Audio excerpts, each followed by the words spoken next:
Banana తిను. ఏమండి, పిల్లలకి వెకేషన్ వస్తుంది, ఈసారి మంచి ట్రిప్ కి వెళ్దామండి. మమ్మీ ఈసారి చిల్డ్రన్ కార్నివల్కి వెళ్దాం. మమ్మీ నువ్వు నన్ను కిడ్స్ పార్క్ కి తీసుకెళ్తానన్నా. ఏమండి, పిల్లలు బోర్ అయిపోతున్నారు, ఒక లాంగ్ ట్రిప్ ప్లాన్ చేద్దామండి. అమ్మో, ఈ హాలిడే సీజన్ లో ట్రిప్ అంటే ట్రావెల్ ఏజెంట్ ఆస్తులు అడుగుతాడు.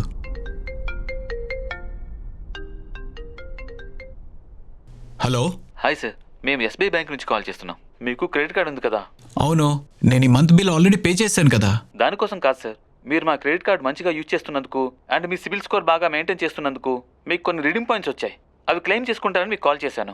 సరే, నేను ఇప్పుడు కొంచెం బిజీగా ఉన్నాను, తర్వాత క్లెయిమ్ చేసుకుంటాను. సార్ అలా కాదు సార్, మీరు మంత్ లోపల పాయింట్స్ క్లెయిమ్ చేసుకోవాలి, లేదంటే ఎక్స్పైర్ అయిపోతాయి సార్.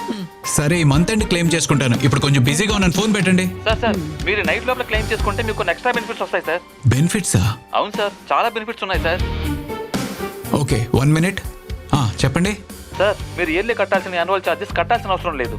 పైగా మీరు స్పెషల్ కస్టమర్ కాబట్టి మీరు రిడీమ్ పాయింట్స్ ని క్లెయిమ్ చేసుకుని ఫ్యామిలీ టూర్ కి ఫ్రీగా వెళ్ళొచ్చు సార్. ఫ్యామిలీ టూర్ అంటే డెస్టినేషన్ ఏదైనా పర్వాలేదా? ఎస్ సార్, ఇండియాలో ఎక్కడికైనా వెళ్ళొచ్చు. ఓకే, నా రీడింగ్ పాయింట్స్ ఎలా క్లెయిమ్ చేసుకోవాలి? ఇప్పుడు మీకు లింక్ వస్తుంది చూడండి. వచ్చింది. ఇప్పుడు ఆ లింక్ లో మీ క్రెడిట్ కార్డ్ డీటెయిల్స్ ఎంటర్ చేయండి sir. Okay, credit card details అంటే మీ credit card number, expiry date, pin enter చేయండి సార్. ఇప్పుడేం చేయాలి? ఇప్పుడు మీకు ఒక ఓటీపీ వస్తుంది, అది కూడా ఎంటర్ చేయండి. చేశాను.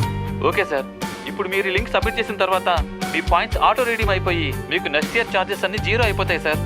ఓకే, మరి మా టూర్ సంగతి ఎలా తెలుస్తుంది? ఇంకో 10 minutes లో మా ఏజెంట్ మీకు కాంటాక్ట్ అవుతాడు, మీరు అతనితో మాట్లాడొచ్చు sir. Thank you very much. నాన్న, we're all going to Goa. ఇదేంటి, నా అకౌంట్ నుంచి 75,000 కట్ అయింది. అరే, ఇంకో 50,000 కట్ అయింది.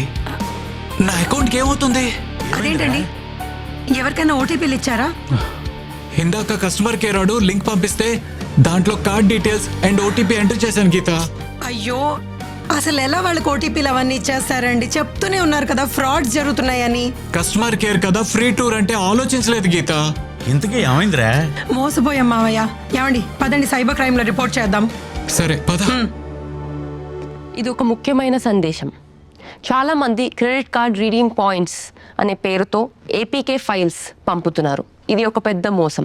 మీరు లేదా మీ ఫ్యామిలీ మెంబర్స్ ఈ ఫైల్స్ కానీ లేకపోతే ఎవరైనా పంపించినప్పుడు ఈ ఏపీకే ఫైల్స్ ఓపెన్ చేయకుండా అండ్ అలాగే ఇన్స్టాల్ చేయకుండా ఉండాలి. ఒకవేళ ఇన్స్టాల్ చేస్తే credit card, debit card, CVV pin లేదా PAN card, Aadhaar card details and అలాగే ఏటీఎం పిన్ హ్యాకర్స్ చేతికి వెళ్ళే ఛాన్సెస్ ఉన్నాయి. అండ్ అది వెళ్ళినప్పుడు అదే కాకుండా మీ ఫోన్ని కూడా ఒక రిమోట్ కంట్రోల్గా చేసి మీ ఖాతాల నుండి డబ్బులు దొంగలిచ్చే అవకాశం ఉంది. గుర్తుంచుకోండి, బ్యాంకులు ఎప్పుడు CVV number, pan card details, Aadhaar card details అలాగే పిన్ నంబర్ ఎప్పుడు అడగవు. ఎవరైనా లింక్ పంపినా లేకపోతే ఫైల్స్ పంపినా వెంటనే అవి ఓపెన్ చేయకుండా డిలీట్ చేయండి. ఒకవేళ మోసపోతే ఇమీడియట్గా 1930కి కాల్ చేయండి, లేకపోతే నేషనల్ సైబర్ క్రైమ్ పోర్టల్కి కంప్లైంట్ చేయండి.